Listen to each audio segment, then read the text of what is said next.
Vamos falar sobre provérbios. Há muitas formas da gente viver a vida. A gente pode viver a vida no estilo deixa a vida levar, vida leva eu, e vamos embora. Eu diria para você, inclusive, quero tomar essa liberdade de dizer isso, correndo o risco de ser criticado, que se você tomar a firme resolução de não obedecer à Bíblia em relação a muitas áreas da vida, ou em qualquer área da vida, é muito provável que, sei lá, eu diria que talvez você tenha uma vida até que legalzinha. Tem muita gente que pensa assim, se eu não seguir a Bíblia, Deus vai aparecer e vai, sei lá, vai trazer uma zica na minha vida aqui. Eu diria para você que provavelmente não. Eu acho que se você tomar a resolução de não obedecer à Bíblia, talvez você tenha uma vida em que você consiga exatamente o que a cultura oferece para você. Um pouco mais de dinheiro, um pouco mais de realização sexual, um pouco mais de satisfação do ego. Talvez você, em alguns momentos da vida, se sinta muito bem, realizado, olhe para o espelho com orgulho, tenha algumas satisfações, tenha momentos de êxtase, tenha momentos talvez de muito êxtase. A diferença é que, no fim das contas, e no fim da caminhada, você não terá vivido para a glória de Jesus. E talvez seja isso. Eu não vou entrar no quesito céu e inferno para não influenciar. Porque quando a gente coloca o quesito céu e inferno, aqueles que não querem obedecer a Deus porque amam a Deus, não vão pensar assim, mas eu também não quero ir para o inferno. Então é melhor estar bem com Deus para não ir para o inferno. Eu não vou colocar isso na equação, porque, como eu já disse aqui algumas vezes, se o que move a gente a obedecer a Deus é o medo do inferno, não é Deus que você quer, é o inferno que você não quer. E quando não querer o inferno é mais forte do que o amor e a glória a Jesus, então aí você já tem um problema espiritual sério que precisa ser tratado. Porque o medo do inferno nunca pode ser maior do que o amor que nós temos a Deus. Mas eu estou dizendo isso porque quando a gente olha para a Bíblia, para Provérbios, quando a gente olha para esse tema, a sabedoria de Deus no mundo de falso conhecimento, nós estamos partindo do pressuposto que Deus tem a vontade dele a respeito de praticamente tudo. E ele deixou isso escrito na Bíblia. E você pode simplesmente dizer, eu não quero, não estou afim e vou viver por minha conta e risco. E não necessariamente isso vai trazer com que você viva uma vida de inferno na Terra. Muitas pessoas que talvez você conheça e nós conhecemos, viraram as costas para Deus e aparentemente estão vivendo muito bem, obrigado. Ao mesmo tempo que há muita gente que está vivendo para a glória de Jesus e está sofrendo aquilo que o próprio Jesus disse. No mundo tereis aflições. Se perseguiram a mim, vão perseguir a vocês também. Eu estou dizendo isso porque eu quero começar essa terceira mensagem de Provérbios dizendo que o caminho que a Bíblia propõe para qualquer cristão sempre é um caminho muito complicado, que nos assusta, nos deixa boquiabertos, e é por isso, inclusive, que a própria Bíblia diz que nós precisamos da ação do Espírito para conseguirmos viver a vida que Deus tem proposto para nós. Ninguém pode abrir mão da presença do Espírito e da força do Espírito Santo para conseguir viver o que Deus tem proposto. Até porque, caso você não tenha notado, Provérbios é uma prova cabal de que a Bíblia gosta de mexer em cada parte da sua vida. A Bíblia é meio mexeriqueira. Ela gosta de mexer em todas as áreas. Se alguém tem dúvida de que Deus se importa com cada coisa que nós fazemos, lendo Provérbios, essas dúvidas vão caindo. Porque Provérbios tem dica desde relações familiares mais básicas, como as mais complicadas. Provérbios fala de como ganhar dinheiro, como não ganhar dinheiro. Provérbios fala de como criar os filhos. Provérbios fala de como se comportar publicamente, como se comportar no privado. Provérbios vai falando de uma série de assuntos que tem a ver com o dia a dia de cada um de nós. E Provérbios é uma das mostras de que Deus está preocupado, sim, com detalhes de como nós levamos a vida. Porque Deus é enxerido? Não. Porque Deus, como nós vimos semana passada, sabe o que é melhor para nós, deixou mandamentos que nos conduzem a um coração mais próximo dele e sabe que é isso que importa no final das contas. Então, os mandamentos do Senhor, como nós vimos em Provérbios, tem a ver com saúde para os ossos, saúde para a vida e a restauração que Jesus está fazendo de vidas vivendo cada vez mais para a glória dele. Provérbios, então, começa a mexer em pontos que eu quero confessar para você que eu também não gostaria que mexesse. Há muitas coisas, e é necessário dizer isso, há muitas coisas que estão escritas na Bíblia que, se não estivessem, facilitaria para todo mundo. Para todo mundo. Há alguns versículos que a gente vai lendo na Bíblia, a gente pensa, podia ter passado esse. Esse aqui podia ficar sem. Cada um tem o seu preferido ou os seus preferidos, mas a gente poderia fazer, cada um de nós aqui, uma relação de 10 versículos que nos ajudariam muito se não estivessem na Bíblia. E provavelmente são esses 10 versículos que deveriam estar na porta da nossa geladeira, porque provavelmente são eles que estão mexendo com os pontos mais nervosos da nossa espiritualidade. Mas nós temos isso. E nós precisamos tratar isso com muita clareza e com muita assertividade diante do nosso Deus. E tudo isso eu estou dizendo porque hoje nós vamos entrar numa parte da Bíblia de Provérbios muito sensível. E que tem muito a ver com o tempo que nós vivemos, tem muito a ver com o momento político que a nossa nação passa, tem muito a ver com todas aquelas inúmeras brigas de Facebook que você vê entre cristãos considerados mais progressistas e cristãos mais retrógrados, cristãos que se autodefinem cristãos de direita, contra cristãos que se definem de esquerda, contra cristãos que não se definem nada, que é o pessoal da esquerda, da direita, do centrão, por aí vai, todos discutindo e aí fazendo algo que é muito interessante, enchendo o Facebook de texto fora de contexto. Aliás, é interessante, porque semana passada eu comecei a minha mensagem, acho que no culto da noite, então deve estar gravado, falando de como as pessoas gostam de pegar a Bíblia e tirar do contexto para tentar destruir a Bíblia. E foi muito interessante, porque depois, falei isso no domingo, e nessa semana um site, um blog, eu não sei como é que a gente denomina aquilo, lançou inclusive um vídeo que está viralizando na internet aí 10 formas de você ir para o inferno. O que é muito interessante. Se você quer deixar aqui a propaganda, né, até aproveitar. Se você está assistindo esse vídeo, está ouvindo essa mensagem e gostou daquele vídeo de Quebrando o Tabu, de 10 formas de você ir para o inferno, o Henrique até me mandou agradecer aí. Se você quiser, o Henrique pode mandar o vídeo para todo mundo aí. Que 10 formas de você ir para o inferno, se você acha que, nossa, meu Deus, agora eles acabaram com a Bíblia. E agora... Pronto, vamos encerrar o culto aqui, viu, gente? Porque Quebrando o Tabu estava certo. Então, nós temos a resposta a esse vídeo na introdução da mensagem da semana passada. Passa lá, 5 minutinhos, e nós falamos sobre isso. Ok, voltando.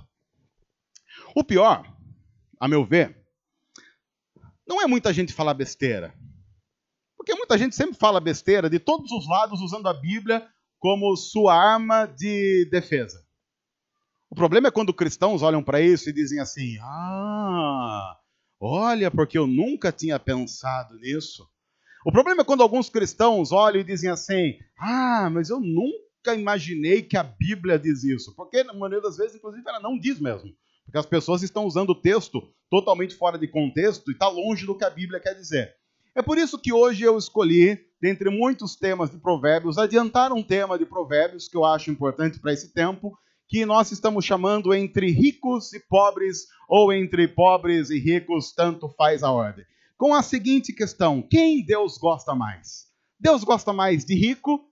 E aí a teologia da prosperidade vem para abençoar essa preferência divina, dizendo que Deus quer fazer de você rico, ou então Deus prefere os pobres, abençoando a teologia da libertação e todas as suas vertentes que vieram depois, mostrando que Deus ama o pobre e odeia o rico. Essa é uma questão que talvez precise ser tratada, porque inclusive isso vai ser colocado em questão nas próximas eleições, quando as pessoas quiserem angariar votos de cristãos por aí. Muita gente vai usar a Bíblia de maneira totalmente equivocada, com textos totalmente fora do contexto, para dizer que, olha, se você vota em fulano, então você é contra o que a Bíblia diz, porque a Bíblia diz X. Mas outros vão dizer, não, se você vota em ciclano, você vai contra a Bíblia, porque a Bíblia diz isso, isso, isso, e por aí vai. Então é necessário que nós, cristãos, tenhamos uma teologia bíblica saudável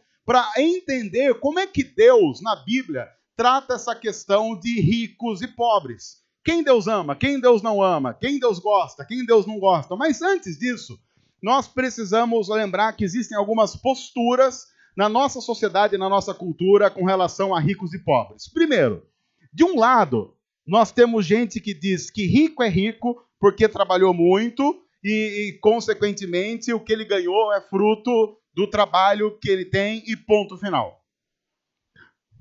Isso está longe de ser verdade. Porque pode ser que em alguns 2 ou 3 países do mundo isso funcione. Mas nós vivemos num país, e espero que você concorde comigo, que trabalhar muito não significa ficar rico. Não é? Sei lá, eu estou arriscando aqui pensando, e eu já citei esse caso várias vezes. Poucas pessoas e poucas profissões, a pessoa trabalha tanto em termos de hora e em termos de esforço físico do que um boia fria, por exemplo. Alguém aqui já viu o trabalho de um boia fria? O boia fria trabalha muito. E eu estou para dizer que ele não ganha muito. A não ser que eu esteja muito enganado, salvo se houver alguma pesquisa mais recente aí, Facebook prova que os boia frias são milionários. Sei lá, eles acharam um resort em que todos os boia frias eles se escondem e eles ficam lá vivendo uma vida nababesca, tentando enganar, porque, claro, como eles trabalham muito, e trabalhar muito gera riqueza, os boia frias são milionários, eles ficam escondendo isso da gente. Ninguém, em sua consciência, pensa uma coisa dessa. Então, essa história de que muita gente diz que a pessoa é rica porque trabalhou muito, não é toda a verdade. Há inúmeros outros fatores que podem ter colaborado para isso. Por quê? Porque se a gente determina que a pessoa é rica porque trabalhou muito, automaticamente a pessoa é pobre porque ela não trabalhou muito. Ou então, se não trabalhou muito, não trabalhou direito. Então, o rico é rico porque ele trabalhou muito e trabalhou direito. O pobre é pobre porque ele não trabalhou muito e não trabalhou direito. Outras pessoas vão dizer, não, mas tem um outro ingrediente nessa conta que tem que ser levado em consideração, que é o estudo. O rico, ele ganha muito porque o trabalho dele é bem remunerado, porque isso é fruto de muito estudo que ele teve. Nem sempre em nosso país isso funciona também, porque em nosso país nós temos muita gente que estudou muito, muita gente que estudou mais do que todo mundo aqui estudou e que não está lá muito bem, que está penando para ganhar o suficiente para pagar as contas básicas aí no fim do mês. Eu acho que tanto quem diz que o rico é rico porque trabalhou muito e o pobre é pobre porque não trabalha muito, estão equivocados. Do outro lado, nós temos aqueles que dizem, então só pode ser que o rico só é rico porque ele está roubando alguém. Eu acho que rico só é rico porque em algum momento ele está passando alguém para trás. Porque se não passar alguém para trás, não fizer alguma coisa errada, eu duvido que a pessoa fique rica. Isso também não é verdade, gente. Um argumento como esse simplesmente é um argumento raso. Porque você teria facilmente inúmeros casos de gente que não defraudou ninguém, de gente que paga lá os seus impostos, de gente que trabalha de maneira digna e por algum motivo ficou rico. Há muita gente que teve visão de empreender num negócio numa época em que ninguém estava empreendendo naquilo, aquilo bombou algum tempo depois e ele já estava no mercado de trabalho naquela área e isso fez com que ele simplesmente decolasse. Há outros fatores concorrendo? Mas você não pode simplesmente olhar para esse cara e falar assim, para mim se ele é rico, porque imagina só, aí você compra a sua casa, alguém fala assim, sem vergonha, você comprou a sua casa, né? Provavelmente essa casa está sendo construída sobre o sangue de inocentes. Quer dizer, não dá para viver assim. Aí você não pode trocar o seu carro, porque você troca o seu carro, a pessoa pensa, mas quem será que ele está roubando, hein? Porque se ele trocou o carro, ele está roubando alguém. Aí você tem que comprar um carro, aí você tem que pensar assim, se eu preciso trocar meu carro, mas que marca eu posso trocar para que a pessoa não pense que eu estou matando alguém para trocar esse carro? Não dá para viver assim, porque simplesmente as coisas não funcionam desse jeito, embora eu já tenha ouvido muita gente dizer categoricamente que se você é rico é porque está roubando alguém. Automaticamente, se você é rico porque está roubando alguém, qual é a única pessoa inocente que não está roubando ninguém? É o pobre. Agora, imagine, se você cai nessa, o que você precisa fazer com o rico? Você tem que lutar contra ele. Porque se você vai para esse aspecto, o rico é uma pessoa que tem que ser combatida. Porque se ele tem riqueza é porque ele roubou alguém. Então nós precisaríamos de uma revolta dos pobres, talvez pegando em armas contra os ricos, para tentar trazer de volta para o bolso do pobre aquilo que foi roubado pelo rico. E nós estamos de olho em você, inclusive, aí que tá uma coisinha aí. Aí você fica colocando aquelas fotos, indo para a praia. A gente sabe de onde você tirou o dinheiro do camarão. A gente sabe. Então o bonitão aí tá tomando uma caipirinha na praia. Caipirinha na praia, dependendo da praia que você vai, chega a custar o quê aí? Uns nossos assessores para assuntos de birita praiana. Quanto? R$30? Meu Deus do céu. Olha, ainda bem que eu não tomo caipirinha, porque olha, que é isso? Mas dependendo da praia, se você vai, assim, porque tem praias e praias, né, gente? Você tem, por exemplo, Mongaguá. Mongaguá, você passa o dia na praia, com 50 passa o dia. Mas eu não estou falando mal de Mongaguá, que Mongaguá é nós, assim. Mongaguá, você vai com a camisa do Corinthians, você ganha coisa de graça. Porque o cara que vai te servir, ele torce pro Corinthians, fala, é nós. Aí você fala, tá uma coisa, não, tá aqui é nós. Pode pegar. Agora você vai, sei lá, pra Joaquina. Joaquina lá em Florianópolis, aí já é... Joaquina, você corre o risco de encontrar artistas, celebridades. Jojo Todinho vai para Joaquina ou não? Não sei se só título de curiosidade. Mas se colocar uma foto em Joaquina, nós ficaremos de olho, porque provavelmente você está acima da média das pessoas desse país e provavelmente você está roubando. Nós em breve pegaremos em armas para tomar de você isso que você surrupiou dos pobres. Olha, me desculpa. Há milhões de pessoas que vivem a partir desse pensamento. Eu não consigo corroborar com ele, nem por uma questão sociológica, mas por uma questão bíblica, porque simplesmente não é o que a Bíblia diz, nem de um nem de outro. Está longe de ser o que a Bíblia diz. Há outros que aí usam a Bíblia, dizendo, olha, a Bíblia diz que Deus é a favor do pobre contra o rico. Mentira. A Bíblia não é a favor do pobre contra o rico. E quem diz isso, leu os textos com os olhos de alguma ideologia política. E não com os olhos de teologia bíblica sendo aplicada à própria leitura da palavra. Bom, a gente precisa ir para a Bíblia para explicar isso. O primeiro texto que eu vou usar não é o de Provérbios. E depois nós vamos usar vários textos de Provérbios e um do profeta Amós, mas eu quero começar com um texto para situar um pouco dessa percepção a respeito de ricos e pobres à luz da Bíblia. O apóstolo Paulo escreveu uma carta a um jovem pastor chamado Timóteo, com várias recomendações de como ele deveria pastorear a igreja, isso no primeiro século da era cristã. E na primeira carta de Paulo a Timóteo, capítulo 6, versículos 9 e 10, Paulo escreve assim para esse seu discípulo: os que querem ficar ricos caem em tentação. Bom, se você tem olhos ideológicos, você já leu assim, viu como o rico é ruim? Porque o que a Bíblia está dizendo? Que os que querem ficar ricos caem em tentação, armadilhas, desejos descontrolados e nocivos que levam homens a mergulharem na ruína e na destruição. Pois o amor ao dinheiro é a raiz de todos os males. E algumas pessoas por cobiçarem o dinheiro, desviaram-se da fé e se atormentaram a si mesmas com muito sofrimento. Pronto, já está aqui um bom texto para você dizer, viu? O rico é ruim. Mas você já parou para notar que a primeira expressão que Paulo está usando nesse texto não fala de rico? Fala do quê? Fala de qualquer pessoa que tenha como alvo na vida o quê? Ganhar dinheiro. Porque Paulo está dizendo, se você vive para ganhar dinheiro, você vai se dar muito mal. Porque o preço de ganhar dinheiro não paga o preço do dinheiro ganho. Lembre-se sempre disso. O preço de viver a vida para ganhar dinheiro nunca paga o preço do dinheiro ganho.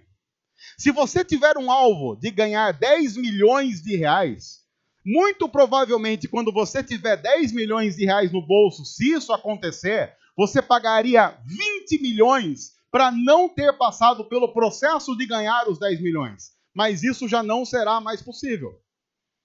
Uma série um pouco mais atrasada aí que eu assisti recentemente, assuntos aí de séries e congêneres, eu sei que muita gente aqui já deve ter assistido, é o Breaking Bad.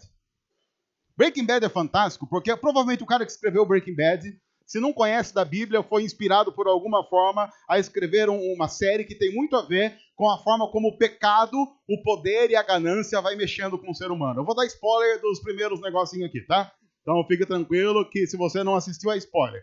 No Breaking Bad, há um cara, um professor de química mediano chamado Walter White. Ele ganha lá o seu salário médio de professor, vive numa casa mais ou menos, por nossos padrões, uma casa espetacular, para os padrões americanos, porque a gente olha para casa e fala, olha que isso! Olha que casão! Mas pro padrão americano, ele tá morando meio ali na boca da rocinha. Ele tá ali, para o pessoal se sutiar. Só que aí o que acontece? Ele descobre que ele está com câncer no pulmão. E o médico diz para ele assim, chutando alto, você tem de 1 a 2 anos de vida. E aí ele pensa assim, eu vou morrer, não vou deixar nada para minha família. E ele tem uma esposa, ele tem um filho com deficiência, e a esposa está grávida. Então ele começa a fazer umas contas de quanto ele deveria ter de dinheiro para deixar para a família bem. E aí ele descobre que ele precisa de mais ou menos 700 a 800 mil dólares para deixar para a família, para o pessoal ficar bem, pagar a faculdade aí da criança e por aí vai. Esse cara, ele tem um cunhado que trabalha na narcóticos e que numa conversa em casa, naquelas conversas de família, fala que eles estão estourando um ponto de fabricação de metanfetamina, eles chamam de cristal, e que isso dá muito dinheiro. E ele fala assim, isso é um dinheiro fácil. E aí ele é professor de química e ele pensa assim, eu sei fazer esse negócio aí. Só que ele é muito bom nisso. Ele é muito bom em fazer droga, em fazer metanfetamina. Tanto é que até o Walter White apareceu no mercado, nível de pureza de metanfetamina é de 70%, 80%. O dele chega a 99,1%. O que significa dizer que a droga dele vale muito mais. Então ele descobre que entrando no mercado da ilegalidade, ele pode então fazer dinheiro. E quando ele começa, ele diz assim, olha, o que eu quero é 700 e tantos mil dólares. A hora que eu alcançar isso, acabou. Chega porque a partir daqui é spoiler do que vem depois. Mas você vai assistindo a série e você vai falando assim, é isso que o pecado faz. E a gente vai ficando com raiva do que acontece, mas ao mesmo tempo pensando assim, mas acho que eu no lugar dele... A gente tanto é corrompido pelo pecado, que muitas vezes ele está imerso no crime, ele está quase para ser descoberto, e a gente está fazendo o que assistindo? Torcendo para não ser pego. Porque você pensa, ele está quase fazendo 2 milhões, ele está quase, vai dar, foge. Aí ele foge, todo mundo, glória a Deus, vai conseguir, aleluia, obrigado, a gente vai dormir, obrigado, Senhor, que o Senhor livrou Walter White. Esperamos que agora, no episódio 6 da temporada 3, o Senhor continue a livrar esse homem, pai de família, decente, e por aí vai. A história de Breaking Bad é um reflexo claro disso que a gente está lendo aqui. Os que querem ficar ricos, inevitavelmente vão pagar um preço muito alto. Se você está disposto a pagar, ok, siga em frente, mas o preço é muito alto. de uma tal forma que nem toda alma humana consegue pagar o preço. Paulo não está dizendo que o rico é ruim por causa disso. Por quê? Vamos pensar no texto. Alguém aqui conhece um pobre que tem como alvo da vida ficar rico? Ou será que não existe? Será que não existe? Será que esse texto não se aplica também ao pobre? É claro que se aplica. Esse texto se aplica a qualquer pessoa que desvirtuou seus princípios e vive em função de algo pelo qual nós não deveríamos viver. Jesus advertiu isso de maneira muito clara quando diz para os seus seguidores: tomem cuidado, ninguém pode servir a dois senhores. Ou você serve a Deus, ou você serve ao dinheiro. Não tem como você servir aos dois ao mesmo tempo. Jesus sabe do poderio que o dinheiro, que as finanças, que a riqueza e que tudo que isso trazem tudo que isso traz para nós podem produzir em nosso coração. E é por isso que ele deixa essa demonstração muito clara. Esse texto não diz que o rico é ruim. Diz que qualquer pessoa, seja pobre ou seja rica, se tem como alvo o dinheiro, o ganho, o lucro, tem um sério problema diante de Deus e que vai trazer sérias consequências. Agora vamos para um texto de Provérbios e agora a gente vai dar uma passeada por alguns textos. Provérbios 14, versículo 31, diz assim: porque ao mesmo tempo em que a Bíblia não está privilegiando nenhum nem outro, a Bíblia ao mesmo tempo diz, Provérbios 14, 31, aquele que oprime o pobre, com isso despreza o seu Criador. Mas quem ao necessitado trata com bondade, honra a Deus. E aí o texto de Amós 5, versículo 12. Pois sei quantas são as suas transgressões, Deus falando para o povo, e quão grandes são os seus pecados. Vocês oprimem o justo, recebem suborno e impedem que se faça justiça ao pobre nos tribunais. Vamos texto por texto. Primeiro texto de Provérbios. Aquele que oprime o pobre, com isso despreza o Criador. Esse texto diz que Deus prefere o pobre? Não. Esse texto diz que Deus, sabendo como o mundo é, sabendo como o pecado age e sabendo como as pessoas são, ele sabe que, inevitavelmente, as pessoas fariam diferença entre o rico e o pobre. Então, Deus coloca um mandamento no coração do seu povo. Vocês têm como obrigação cristã proteger o pobre da inevitável preferência ao rico que vai existir no mundo cujo Deus é o dinheiro. Veja, é simples. Se o dinheiro é o Deus desse mundo, quem é que automaticamente vai ser mais valorizado nesse mundo? Quem tem mais Deus. Numa igreja, em tese, você valoriza as pessoas espirituais. Então imagine, numa igreja, em tese, você valoriza quem ora mais, quem lê mais a Bíblia, quem se dedica mais às coisas espirituais. Automaticamente, na igreja chamada mundo, em que Deus é o dinheiro, quais são as pessoas mais espirituais? As pessoas mais espirituais são aquelas que têm mais Deus, não dentro do coração apenas, mas na conta bancária e no bolso. Não é difícil, inclusive, da gente notar isso. É só você fazer a experiência dos shopping centers. A roupa com que você vai para o shopping define o tipo de tratamento que você vai receber no shopping e na loja. Hoje cedo eu estava falando, porque você vai entrando numa loja, mas aí o Felipe falou uma coisa que é interessante. Dependendo da roupa que você entra, você já ganha um amigo na entrada. Que é quem? Que é o segurança. Você já ganha um amigo, porque ele vai acompanhar você. Você vai andando pelo shopping, ele vai do lado, você olha, ele fica com aquele carrinho. Por quê? Porque você tem cara de suspeito.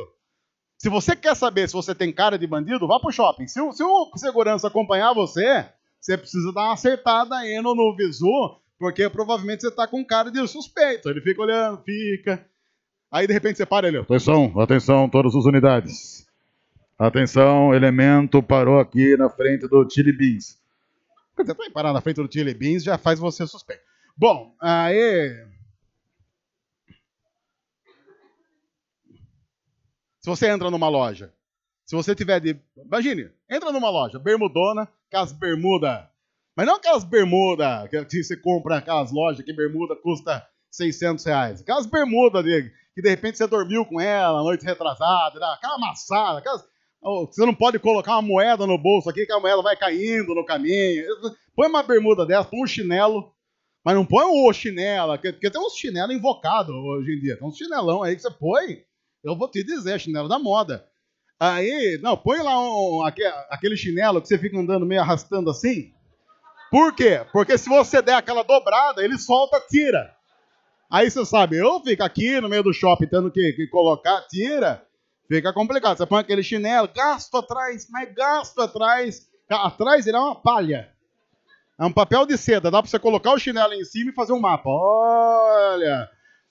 Aí você, sei lá, coloca uma camisa do Corinthians, camisa do Corinthians, e já vai.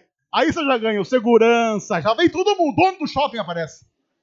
Aí você vai lá, você entra numa loja, eu não vou citar o nome da loja aqui para não, mas você entra numa aquelas lojas lá que vende joia. A SWAT aparece. Desce alguém do teto e você, não, até você explicar já foi. Agora, mesma situação, mesmo shopping, um terno, gravata, uma roupa social, uma camisa, as camisas cara aí, ó, umas camisas cara. Dudalina, inclusive, é até estranho, você entra numa loja da Dudalina, tem uma financeira lá dentro. Você compra a camisa, a pessoa fala, o senhor vai financiar? O senhor vai...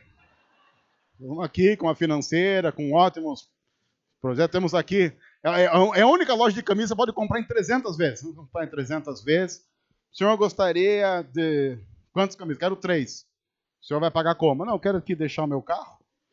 Eu vou aqui deixar, não sei, de entrada. Eu vou deixar meu carro de entrada, aí eu pago o resto, vou ver. A pessoa ganha na Mega Sena. Fala, agora eu vou para Dudalina. Aí o cara lá de Curitiba, que ganhou ontem lá na Mega, deve hoje, ele foi aonde? Foi na Dudalina.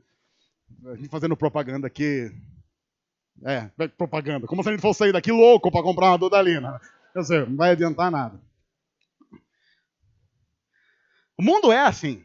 E Deus sabe que o mundo é assim. E Ele está dizendo para o povo dele, vocês não devem ser assim. Vocês vão ser aqueles que não vão oprimir o pobre pelo simples fato dele ser pobre e não poder responder às expectativas de um mundo devotado ao dinheiro. Porque se vocês fizerem isso, vocês vão estar desprezando a mim mesmo. É o que a Bíblia está dizendo. E quem é necessitado trata com bondade, esse está honrando a Deus. Por quê? Porque quem trata qualquer pessoa com a dignidade inerente a ser humano, criado à imagem e semelhança de Deus, está vivendo de acordo com o que a Bíblia diz que o ser humano é e não de acordo com o que a sociedade diz que nós somos. Porque a sociedade diz que nós somos a partir do que nós conquistamos. A Bíblia diz que nós somos a partir do fato de sermos conquistados por Deus na cruz. E isso faz toda a diferença. O que nós somos não tem a ver com o que nós fazemos. O que nós somos tem a ver com o que Cristo fez na cruz. Sejamos pobres ou sejamos ricos. Por isso, inclusive, que a Bíblia diz, o rico, inclusive, não confie nas riquezas. Não faça das riquezas o seu porto seguro, porque o porto seguro de qualquer pessoa que viva nesse mundo, seja pobre ou seja rico, é Deus. E Amós, agora, Amós é daqueles textos que você fala assim, ai, como a Bíblia é mentirosa, né? Você vê. Deixa eu explicar Amós, capítulo 5, versículo 12. Olhe bem, porque é de assustar. É de assustar. É daqueles textos que a gente fala, aí não dá, forçou barra. Porque, veja, Amós, esse texto de Amós é escrito a partir do que o povo está vivendo mais ou menos 7 séculos antes de Cristo. Então, mais ou menos 2.700 anos. Há mais ou menos 2.700 anos. Mas veja que coisa absurda. Diz o texto de Amós que Deus estava bravo com o povo porque eles oprimiam o justo e recebiam suborno e impediam que fosse feita justiça ao pobre nos tribunais. Eu quero juntar, inclusive, para o próximo texto, que é Provérbios 22, 22 a 23. Olha só o que Provérbios 22, 22 e 23 nos diz. É o próximo texto. Não explore os pobres por serem pobres, nem oprima os necessitados no tribunal, pois o Senhor será o advogado deles e despojará da vida os que os despojarem. Deixa eu explicar porque é difícil para a gente que é brasileiro entender. Estava acontecendo o seguinte. Vamos imaginar que o Dorival vivia lá em Israel E aí ele roubou um carro. Na verdade, ele não roubou um carro, roubou um cavalo. Roubou um camelo. Roubou um camelo. Mas o Dorival é um homem de negócios. Ele é rico, ele é influente, ele conhece pessoas. Ele tem para quem telefonar. Ele tem muito dinheiro para fazer contratos muito grandes. Mas ele roubou um camelo.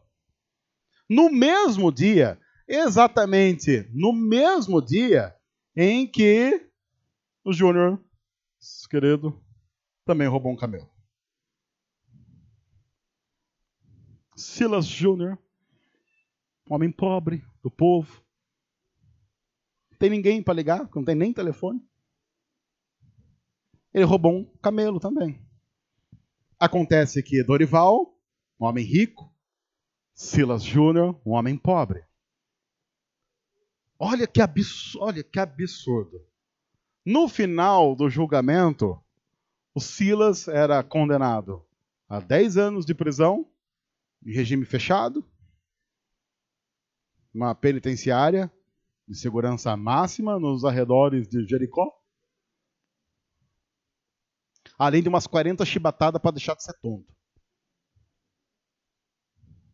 Oi? Dá uma envergadinha ali, para lembrar, porque sem vergonha, foi roubar cavalo. Já Dorival recebeu a pena de 2 meses de trabalho comunitário pesado numa horta orgânica, num condomínio fechado perto do centro de Jerusalém. Foi isso que aconteceu. Porque por algum motivo, a lei foi diferente entre o rico e o pobre. A gente não sabe o que é que levou a isso, mas algum motivo levou a isso. Tudo bem que nós, aqui no Brasil, olhamos para essa perspectiva e pensamos assim, mas isso nunca iria acontecer. Porque desde a época em que Pedro Álvares e Sérgio Cabral descobriu, eu errei aqui, eu estou aqui meio que bagunçando os assuntos sem querer. Desde que o nosso país é o país que é, a gente sabe como é que isso funciona. A gente sabe como é que funciona alguém roubar milhões, e sair rindo, dando entrevista por aí. Enquanto, ao mesmo tempo, uma mãe de família que tenha roubado um pote de margarina, algemada, vai presa. A gente sabe muito bem o que é viver num país assim, em que a questão não é o delito. A questão é o quanto de Deus money você tem para trocar para quem também é devoto de Deus money na coisa toda. E o que a Bíblia está dizendo? Você, cristão, não pode fazer assim. Você não deve ser essa pessoa. Você não pode explorar o pobre pelo simples fato dele ser pobre. Porque não é assim que servos de Deus fazem. Inequivocadamente, você tem que concordar que a Bíblia diz que nós, cristãos, devemos lutar pelo pobre num mundo em que claramente o pobre não é privilegiado pelo fato de ser pobre. Mas olha que interessante, em qual desses textos está dizendo que Deus ama mais o pobre do que o rico? Em nenhum desses. Em nenhum deles. O texto está dizendo, Deus sabe que o pobre será perseguido por ser pobre. Então Deus está dizendo, cuide do pobre. Da mesma forma que no Novo Testamento você tem Paulo escrevendo para cristãos dizendo assim, olha, cristãos devem ser aqueles que vão cuidar das viúvas, porque as viúvas não têm quem as ajude. Os cristãos devem cuidar dos órfãos, porque os órfãos vão ficar sem família, e cristãos são aqueles que devem se preocupar com isso, porque cristãos não se preocupam apenas com a sua família, que nasce do ventre, mas se preocupam com aqueles que estão vivendo de maneira totalmente dispersa e sem condições. Por quê? Por que nós fazemos isso? Nós fazemos isso pelo simples fato de que foi isso que Deus fez na cruz. olhou para nós, desvalidos, perdidos, sem nenhuma perspectiva, e morreu em nosso lugar. E assim como Deus fez, nós fazemos para demonstrar, através do nosso estilo de vida, quem Jesus é. Porque a ideia do cristianismo não é demonstrar quem nós somos, não é demonstrar a força da igreja, mas a força do Mestre. Aí há um outro texto, ainda em Provérbios 22, agora no começo do capítulo 22 de Provérbios. Olha o que esse texto diz. E eu quero dizer que esse texto foi escrito também há bem mais de 2000 anos. Não foi escrito por algum no editorial da Folha, do Estado, do Globo, do UOL, do Terra e de qualquer coisa que a gente leia. Diz assim: a boa reputação vale mais que grandes riquezas. Você lembra do seu avô dizendo isso? Você lembra do seu bisavô dizendo algo parecido? Olha, filho, se há uma coisa que você tem que ter nessa vida, é um bom nome. Do resto você corre atrás. E a gente vive numa sociedade que cospe nisso hoje. Você não tem que ter bom nome, não. Você tem que ter dinheiro. Porque dinheiro compra o bom nome. Mas não é o que a Bíblia está dizendo. A Bíblia diz: a boa reputação vale mais do que grandes riquezas. O verdadeiro tesouro de um homem não está no que ele tem no bolso, está no que ele tem no coração. Essa é a real riqueza de qualquer ser humano. Quanto custa você poder sair daqui e ir para qualquer lugar dessa cidade sem aquele medo de encontrar alguém do tipo, se eu encontrar aquela pessoa, ela vai olhar e falar assim, sem vergonha. Me passou para trás e está aí agora no bem bom, hein? Safado. Deu golpe em meio mundo e está aí agora. Quantas vezes, por exemplo, a gente estava em algum restaurante, a gente está em algum restaurante da cidade, alguma lanchonete, chega alguém que todo mundo sabe que não é lá muito tradicional nos negócios. Como é que fica o burburinho? Você já esteve em algum restaurante que chegou um político para comer? Alguém aqui já passou por isso? Eu passei por isso recentemente. A gente saiu daqui um domingo, depois do culto da manhã. Eu não vou falar onde a gente foi, nem quem a gente encontrou, lógico. Mas a gente foi para um restaurante aqui da cidade, lá comer a comida lá, e aí a gente estava quase terminando de comer, estava chegando lá um digníssimo com a esposa. Aí fica aquela consternação assim no restaurante. Porque tá todo mundo sabendo que o cara tá comendo e a gente tá financiando aquilo ali. É quase que eu fui lá roubar uma batata. Falei, essa parte aqui é minha. Já tô aqui tomando por direito que é meu. Dá outro. Você fica assim, né? Você sabe que eu não votei no senhor, mas tô pagando os impostos aqui, né?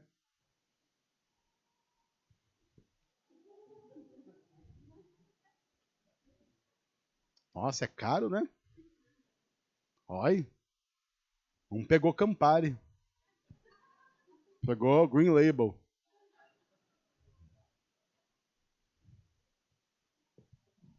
Quanto custa você poder sair de casa sabendo que você não tem que ter medo de encontrar ninguém? Quanto custa você sair de casa sem medo de que alguém resolva fazer justiça com as próprias mãos? Quanto custa você sair de casa sabendo que ninguém vai descontar nenhum tipo de raiva na sua família? A Bíblia diz que isso vale mais do que grandes riquezas. E desfrutar de boa estima vale mais do que prata e ouro. O que a Bíblia está desconstruindo é, se você vive por essa loucura, você vai pagar o preço dessa loucura. E vai ser caro. Vai ser muito caro.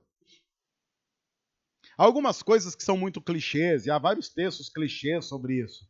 Mas há alguns clichês dos quais a gente não consegue fugir.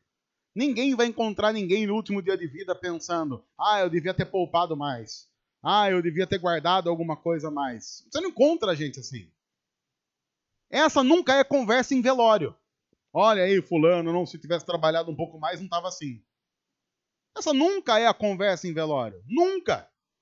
A conversa em velório sempre é do tipo de coisas que eu deveria ter falado e não falei, coisas relacionadas ao que a Bíblia diz que a gente deveria ter falado, passos que eu deveria ter dado em direção e que não dei, e todas essas coisas que a Bíblia valoriza e a nossa sociedade ensina a não valorizar.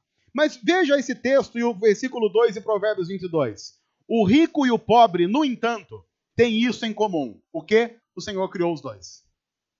E isso é um soco no estômago de quem quer preferir tanto um quanto o outro. Porque a Bíblia está sendo clara em dizer, há uma coisa inequívoca com relação a isso. Quem criou o pobre foi Deus. Quem criou o rico foi Deus.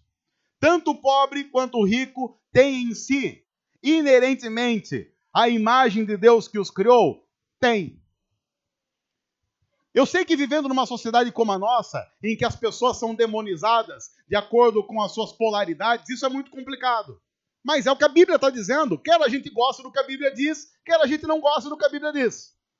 Tem muita gente que eu encontro dizendo assim, mas isso não é verdade, porque Jesus, por exemplo, vejam os seguidores de Jesus, eram todos pobres. Você tinha Pedro, que era um pescador, você tinha um coletor de impostos lá, que era um sem vergonha, era tudo gente da marginalidade. É?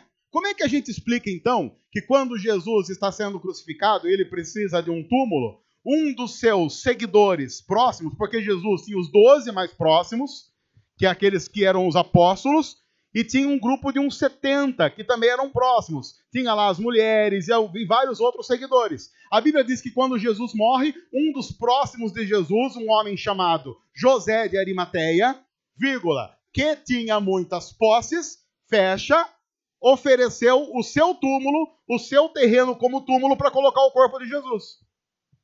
E esse homem era um seguidor de Jesus, estava sempre com Jesus e era alguém de muitas posses. Algumas pessoas dizem assim, mas Jesus disse para os seus discípulos para eles não levarem nada na jornada. É verdade, mas será que a gente nunca leu na Bíblia, na mesma Bíblia, que enquanto Jesus pregava o Evangelho e esses homens não trabalhavam e não tinham que se preocupar com nada a não ser a pregação do Evangelho, vocês nunca leram lá que havia muitas mulheres ao redor de Jesus que financiavam o ministério desses homens? Eram mulheres ricas que com o seu dinheiro financiavam o ministério. Estavam lá. Está escrito no mesmo Evangelho.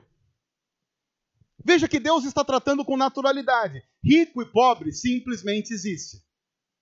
Você não deve tratar com diferença nenhum e outro pelo simples fato da condição social. Por quê? Porque para cristãos a condição social não define o ser humano.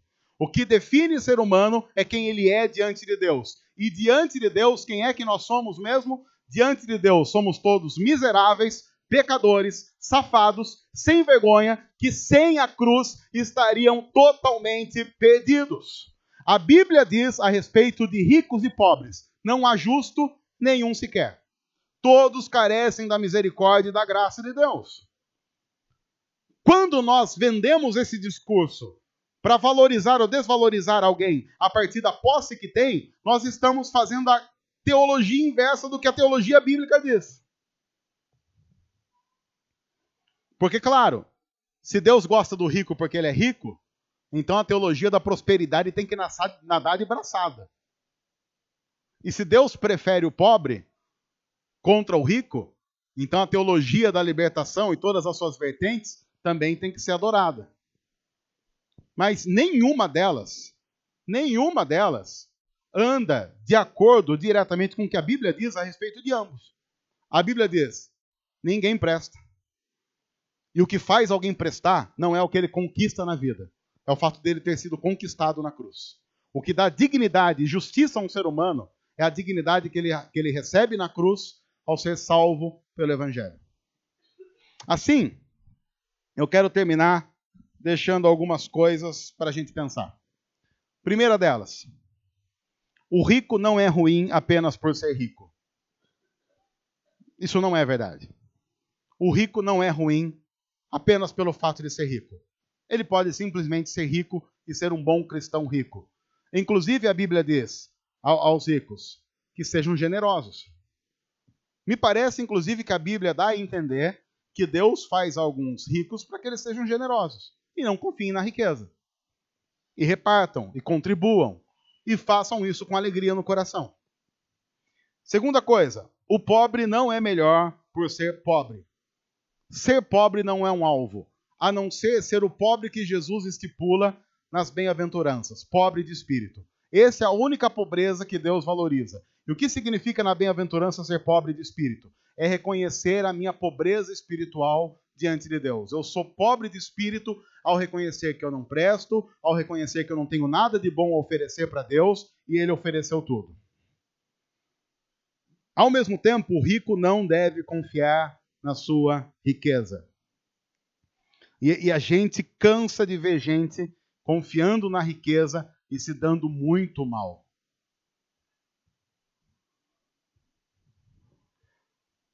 Algumas pessoas, eu vi alguém uma vez dizendo, eu não lembro exatamente quem, dizendo assim, tem algumas coisas que só rico tem, né?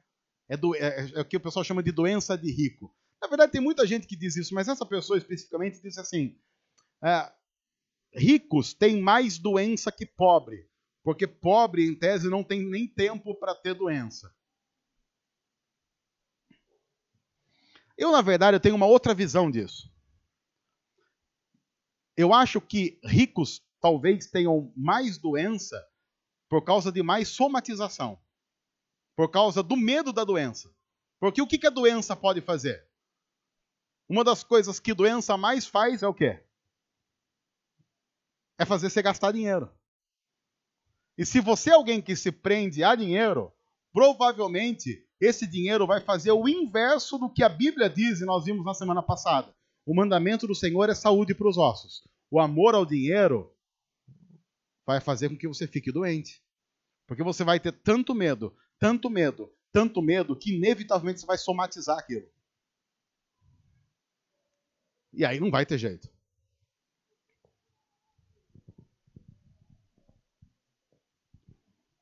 Tanto ricos quanto pobres, não devem ter o dinheiro como alvo na vida. Não faça isso.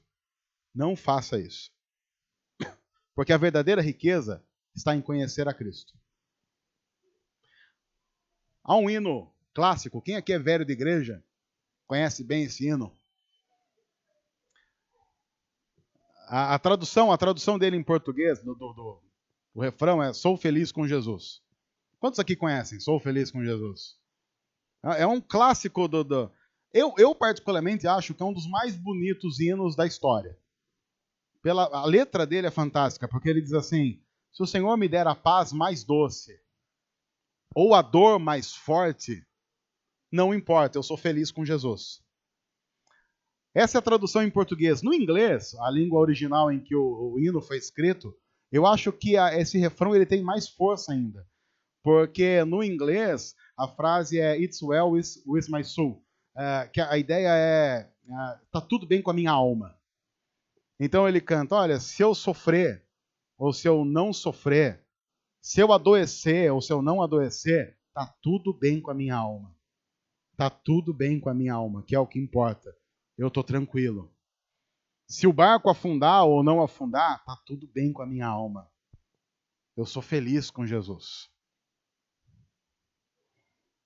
Se cair a chuva que for, ou vier a seca que vier, tá tudo bem com a minha alma, porque eu sei para onde eu estou caminhando. Eu vi uma frase hoje significativa que diz assim, as pessoas podem matar um cristão, mas não podem fazer mal para ele. Essa frase é fantástica. As pessoas podem matar um cristão, mas não podem fazer mal para ele. Porque o único mal possível a um cristão seria arrancar dele Cristo. E isso ninguém pode fazer. Então as pessoas podem inclusive nos matar. Mas está tudo bem com a nossa alma. Está tudo bem.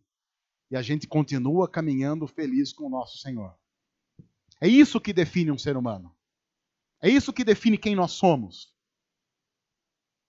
Nós somos esse povo. E precisamos viver de maneira missional no lugar onde Deus nos colocou para pregar isso.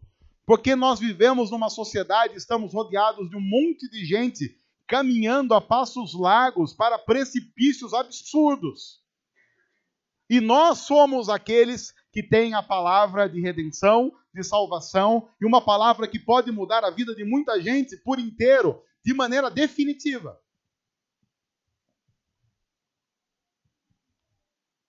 Nós cantamos agora há pouco que a nossa fé não seja apenas hinos, letras que a gente vai cantando em canções, mas que a nossa crença em Deus seja uma crença tão real que acaba, inevitavelmente, gerando atos.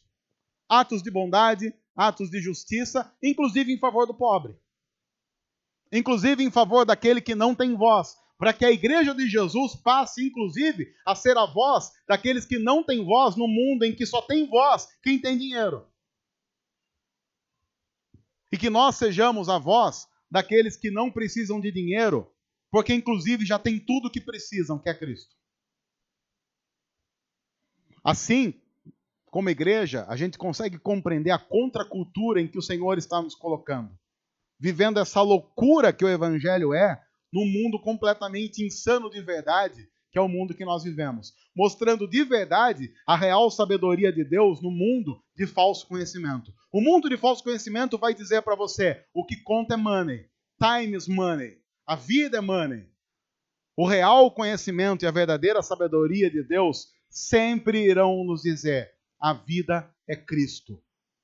E na vida com Cristo até a morte é lucro. O nosso lucro não está ligado ao que nós ganhamos. Está ligado a quem nós somos na cruz. Esse é o nosso lucro. Esse é o nosso ganho. Que o Senhor nos ajude. Que o Senhor faça com que, principalmente nesse ano, e daqui a pouco, os movimentos políticos vão tentar cooptar cristãos para que eles votem em X ou Y a partir da visão de pobre e de rico, que, guarde o que eu estou dizendo, eles vão tentar vender nas redes sociais, inclusive através das fake news por aí. Não caia nisso. Não caia nisso. Seja aquele que vai viver a verdadeira doutrina e teologia bíblica saudável para a glória de Cristo Jesus. E que Deus os abençoe. Senhor, obrigado por tua palavra, que molda a nossa vida, molda a nossa caminhada e nos ensina a viver para a honra e glória do teu nome. Nós pedimos que isso aconteça todos os dias da nossa vida, para a honra e glória do Senhor, e em nome de Jesus. Amém. Amém. Se você está nos assistindo pelo YouTube, não esqueça, sininho para ativar a notificação, se inscreve no nosso canal, deixa o seu like e deixa o seu comentário aí abençoando o nosso ministério, ok?